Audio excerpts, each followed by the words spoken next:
আম্মা, আব্বা, হামজা মিম জবর আম, মিম পেশ মু, আম্মু,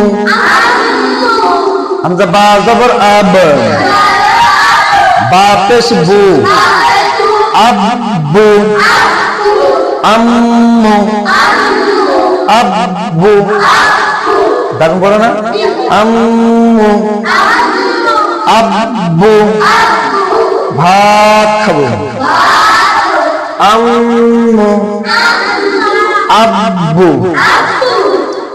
তো তাহলে গুন্না 17 নম্বর মাখরাজ, 17 নম্বর মাখরাজ নুন গুন্না। তাহলে নুন গুন্না আমরা নুন সেকেন্ডে কায়দা যাবো, অন্যান্য কায়দা যাবো, গুন্না পড়বো। এখন ওয়াজিব গুন্না দুইটি আমরা এখানে পড়ে নিলাম, ঠিক আছে।